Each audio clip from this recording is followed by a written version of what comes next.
сайн уу манайхаа. За шинэ бичлэгтээ тавтай морил. За өнөөдрийн бичлэгийг болохоор би гоё чөлөөтэй тийм влог маягаар хий гэж бодлоо. Тэгээ өнөөдрийн сэдэв болохоор бүгдээрээ ганцаардлын талаар ярилцсан. Би та нар миний бичлэгийг өмнө нь үзэж байсан бол би ганцаараа байж сурах хэрэгтэй гэж айгүй их ярьдаг. Тэгээ миний хувьд ч хэсэг хугацаанд яг өөрийгөө тусгаарлаад ганцаараа байж зөвхөн өөртөө анхаарч үзсэн. Яг тэр үе маань ч гэсэн надад маш олон зүйлийг надад авчирсан. Тэгээд нэг зүйл нь гэх юм бол би дахиад ганцаараа байхаар шийдсэн байгаа. Тийм учраас хэрвээ та чи энэ бичлэгийг үзэж байх юм бол ганцаардахаас айдаг бол ганцаараа байж сурмаар байх юм бол эсвэл ганцаардалтай тэмцэж байх юм бол энэ бичлэг чам зориулагдсан.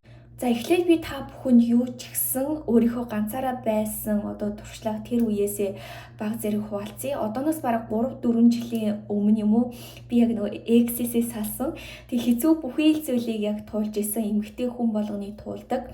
Хамгийн хайртай байсан залуугаасаа салаад тэр хүнийг үргэлж байнга нэгдүгээр тавьдаг гэсэн. Тэр хүнийг зүгээр л амьдралынхаа хамгийн нэг том хэсэг гэж боддог байсан. Тэрс гадна найзуудын хувьд ч гэсэн надад олигтой хүрээлэл байгаагүй. Тэр үед би ерөөсөө өөрийнхөө үн цэнийг мэддэггүй байсан болохоор хүн болгонд за гэж хэлдэг. Хүн болгоны ер нь аясаар явдаг. Тэгэл ингээл зөндөө олон зүйл ингээд тохиолдох үед надад яг тийм мэдрэмж төрсөн байхгүй юу?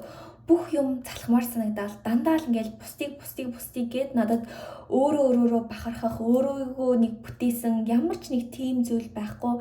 Тэгээл бараг бүх зүйлийг хаяал яг ганцаараа байж сурахаар шийдсэн.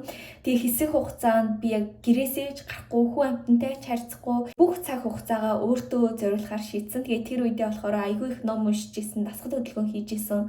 Мэдээж тэр үед маш хэцүү байсан, зөндөө уйлмар санагдсан үе байсан, зөндөө уйлж исэн. Гэхдээ байгаа зү яг тэр үед би зөндөө олон зүйлийг гинт бүтээж эхэлсэн. Зөндөө олон зүйлийн талаар суралцаж эхэлсэн. Дасгал хөдөлгөөн хийгээд өөртөө анхаарал байх үед угаасаа миний бие жоохон өөрчлөгдөж эхэлсэн. За мөн түүнээс гадна яг тэр үед би YouTube-ээ хийж эхлээд янз бүрийн зүйл номноос суралцаад сурсан зүйлээ, туусан зүйлээ хүмүүст яг хуваалцаж эхэлсэн. Мэдээж энэ үед зарим үед өөрөөрөө бахархсан, зарим үед бүр сэтгэл готролд орсон тийм үеуд мэдээж зөндөө байсан. Энэ нь угаасаа ганцаардлыг туулж байхад бидний мэдрэх ёстой нэг мэдрэмжүүдийн нэг. Гэхдээ юугээч би яг энэ хугацаанд өөрийнхөө үн цэнийг ойлгож эхлээд би өөрийгөө маш үн цэнтэй хүнээр мэдэрч эхэлсэн. Яагаад гэвэл яг ийм байсан юм бэлээ. Өмнө нь байгаа зү би дандаа ингээд хүмүүс цаг хугацаагаа өнгөрөөдөг. Өөртөө ерөөсөө тэр цаг хугацааг өнгөрөөж өөртөө цаг завыг гаргадаггүй байсан болохоор өөртөө ямар ч хөрөнгө оруулалт хийгээгүй болохоор угаасаа л хүн өөрийгөө үн цэнгүүгээр харна. Яагаад гэвэл тэр үед би өөрийнхөө чадварыг мэдэхгүй, өөрийнхөө төлөө ерөөсөө тэмцдэггүй байсан болохоор. Хэсэг хугацааны дараа ингээд эргээд харангууд би аль хэдийн өөрийнхөө дуртай биеийн галбирыг бүтээсэн, арай илүү өмнөхөөсөө ухаантай болсон. За мөн түүнээс гадна YouTube, Instagram гээд өөрийнхөө янз бүрийн сувг ингээд өөрийн гэсэн зүйлтэй болцсон.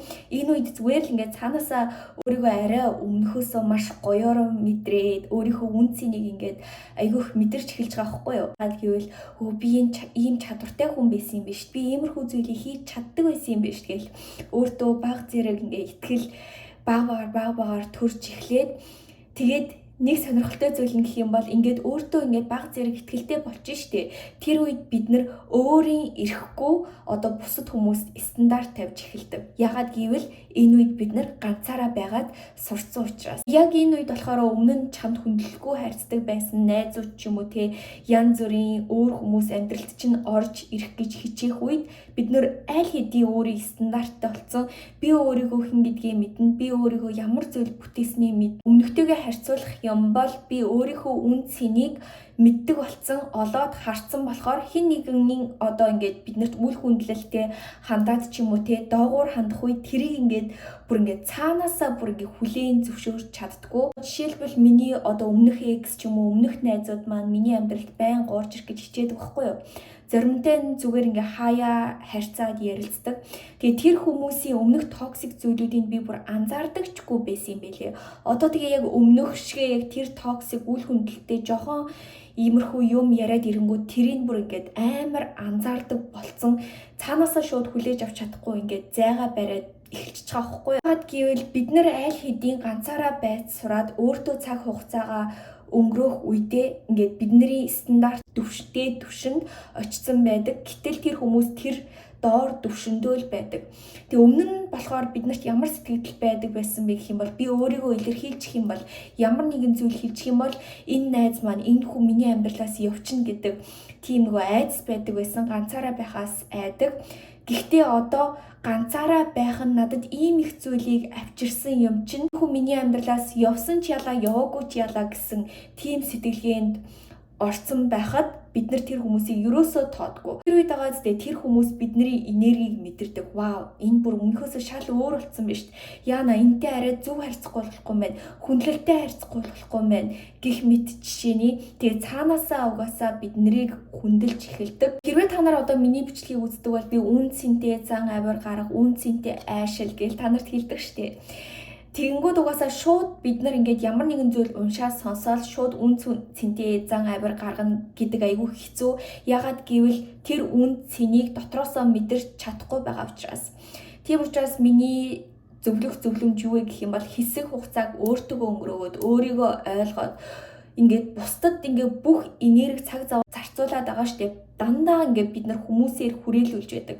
Бидний залуучууд, охтууд, найзууд гэд эдгээр хүрээлэлдээ ингээд бүх энерги цаг заваа зарцуулаад байхад биднэрт угаасаа өөртөө зарцуулах цаг зав хомс байх нь тодорхой. Өөрийнхөө зарцуулж байгаа бүх энергийг энэ хүмүүсээс авч татаад өөрийгөө ойлгох гэж хичээ, өөрийгөө бүтээх гэж хичээ. Тэр үед зүгээр хүмүүс чамааг маш их хүндэлж эхэлнэ. Хүмүүс ч ихэдгүй чи өөрөөрөө бахархаад өөрийгөө хүндэлж эхэлнэ. Нэг зүйл нь бид нар насан туршдаа ганцаараа байна гэж байхгүй. Гэхдээ хэсэг нэг ганцаараа өнгөрөөсөн цаг хугацаа байх хэрэгтэй.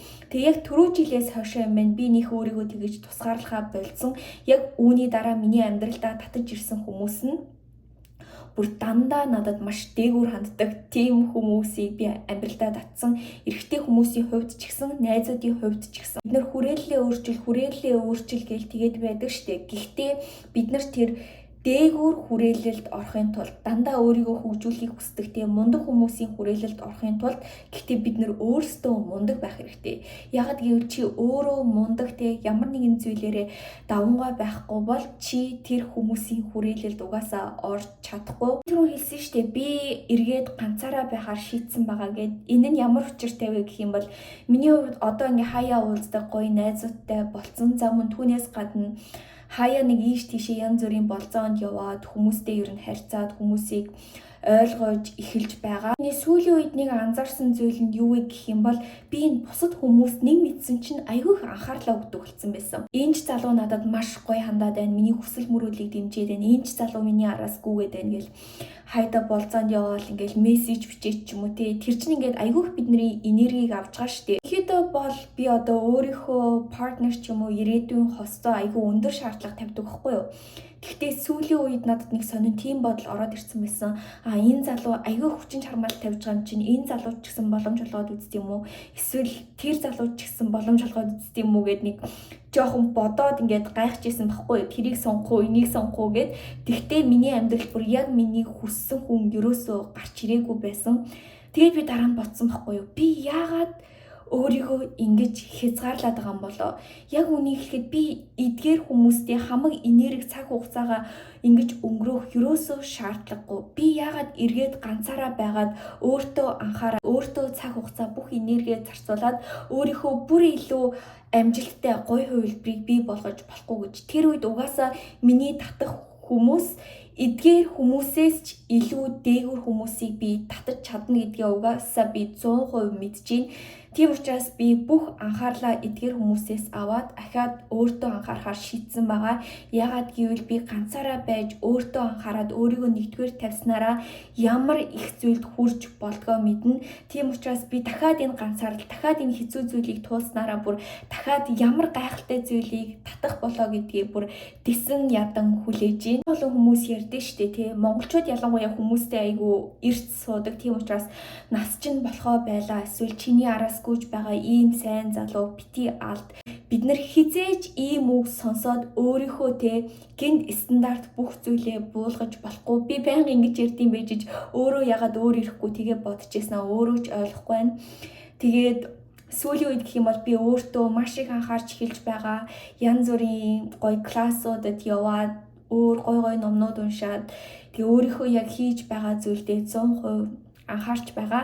Тэгээ яг одоо би cardio гэдэг нэг гоё ангид бүртгүүлсэн тийшээ явж үзгээд байж гин. Юу ч гэсэн биеэ хөдөлгөөд өөртөө анхаарахаа хизээч мартаж болохгүй.